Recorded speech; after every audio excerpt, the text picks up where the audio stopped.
মাঝে ব্যবধান 1 বছর 15 দিনের। গত বছরের 2রা জুন ওড়িশার বালেশ্বরের ভয়ঙ্কর ট্রেন দুর্ঘটনার স্মৃতি ফিরল প্রায় 800 কিলোমিটার দূরের শিলিগুড়ির ফাঁসি দেওয়ায়। সেই ভয়ঙ্কর দৃশ্য গত বছরের 2রা জুন বালেশ্বর থেকে 20 কিলোমিটার দূরের বাহানাগা বাজার স্টেশনের কাছে বেঙ্গালুরু হাওড়া এক্সপ্রেসের 2টি কামরা লাইনচ্যুত হয়ে গিয়েছিল। প্রচণ্ড গতিতে এসে সেই লাইনচ্যুত হয়ে যাওয়া ট্রেনেই ধাক্কা মেরেছিল শালিমার চেন্নাই করমণ্ডল এক্সপ্রেস।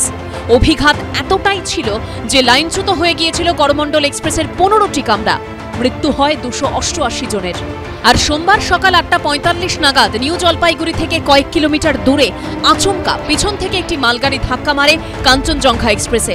ধাক্কার অভিঘাতে একেবারে পিছনে থাকা গার্ডের কামরা দুমড়ে মুচড়ে লাইনচ্যুত হয়ে যায়।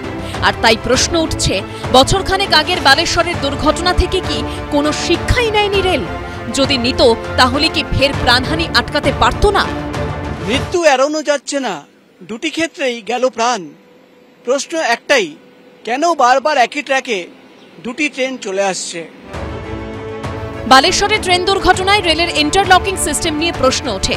আর কাঞ্চনজঙ্ঘার ক্ষেত্রে অটো সিগন্যালে ত্রুটি থাকার কথা সামনে আসে।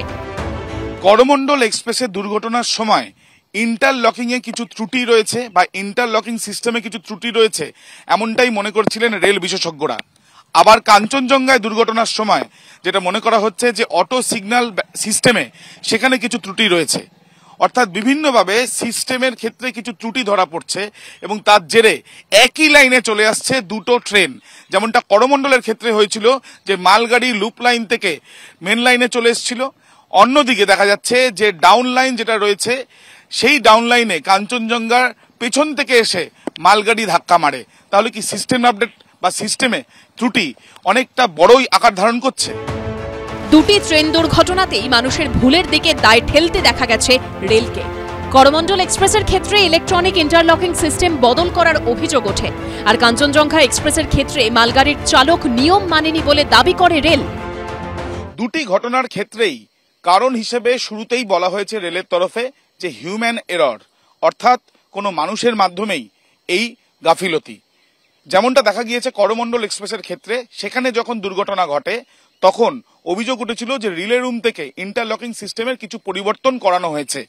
অন্যদিকে কাঞ্চনজঙ্ঘা এক্সপ্রেসের দুর্ঘটনার সময় অভিযোগ করা হয়েছে মালগাড়ির চালক তিনি নিয়ম মানেননি। দুর্ঘটনাগ্রস্ত কাঞ্চনজঙ্ঘা এক্সপ্রেসে অ্যান্টি কলিশন ডিভাইস ছিল না। বালেশ্বরে দুর্ঘটনাগ্রস্ত করমণ্ডল এক্সপ্রেসেও ছিল না কবচ। করমণ্ডল এক্সপ্রেসের দুর্ঘটনা হওয়ার পর রেলের তরফ থেকে জানানো হয়েছিল যে যাত্রী সুরক্ষার উপরে বাড়তি নজরদারি তারা দিচ্ছেন। কিন্তু তারপর কাঞ্চনজঙ্ঘা এক্সপ্রেসে দুর্ঘটনা হলো। কোথায় সুরক্ষা? প্রশ্ন নিত্য যাত্রীদের এবং বিশেষজ্ঞদের। আর কত প্রাণ গেলে শিক্ষা নেবে রেল? আবির দত্ত, প্রকাশ সিনহা ও ময়ূর ঠাকুর চক্রবর্তীর রিপোর্ট, এবিপি আনন্দ।